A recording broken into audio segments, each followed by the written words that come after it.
அனைவருக்கும் வணக்கம். ஒரு மனிதனுடைய இலக்கிற்கு உயிர் இருக்கிறது என்பதற்கு ஐயா அப்துல் கலாம் அவர்கள் ரொம்ப அழகான எடுத்துக்காட்டு.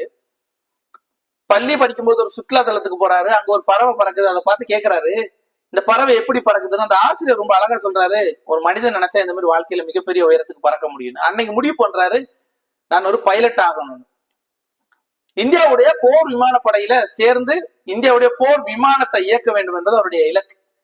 ஆனா ஒரு கட்டத்துல அது தோல்வி அடைந்து இவரால விமானப்படையில் சேர முடியாது, இந்திய போர் விமானங்களை ஓட்ட முடியாது, வயது வரம்பு முடிஞ்சு போச்சு.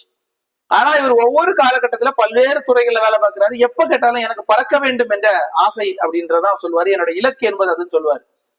இந்தியாவிலேயே ஜிஎஸ்எல்வி ராக்கெட்டை விட்ட மனுஷன், ஆனா அவருக்கு பறக்க வேண்டும், விமானத்தை ஓட்ட வேண்டும். பாருங்க, கிட்டத்தட்ட 72 வயதாயிடுச்சு. 72 வயதாகி அவர் ஜனாதிபதியாக உட்கார்ந்து இருக்கிறார் அமர்ந்து. அப்ப கேட்கிற உங்களுடைய இலக்கு என்னவென்று சொன்னா, அப்பவும் சொல்றாரு எனக்கு பைலட் ஆகணும்னு ஆசை. எப்படிங்க 72 வயசான ஒருத்தர் இந்திய விமானத்தை ஓட்ட முடியுமா, அதுவும் போர் விமானத்தை ஓட்ட முடியுமா, அதுக்கான வாய்ப்பு இருக்கு அப்படின்னு ஒரு கேள்வி கேட்கும்போது நேரா படை தளபதியை கூப்பிடுறாரு. முப்படையின் தளபதி, எனக்கு இந்தியாவுடைய போர் விமானத்தை ஓட்ட வேண்டும் அப்படின்னு. முப்படையின் தளபதி ஒரு ஜனாதிபதி, மறு பேச்செல்லாம் பேசவே முடியாது. 6 மாசம் பயிற்சி கொடுக்கிறாரு. ஒரு குடியரசு தின விழால 30 நிமிடம் இந்தியாவுடைய அதிநவீன போர் விமானமான சுகோய் அப்படின்னு சொல்லக்கூடிய அந்த விமானத்தை ஓட்டுறாரு. உலகத்துல மிகப்பெரிய சாதனை. உலகத்தில் 30 நிமிடம் வானத்தில் பிறந்த ஒரே பிரசிடென்ட், போர் விமானத்தை ஓட்டிய ஒரே பிரசிடென்ட் நம்மளுடைய ஏபிஜே அப்துல் கலாம். பாருங்க, சின்ன வயசுல பிக்ஸ் பண்ணிட்டாரு, அதான் இலக்குன்னு.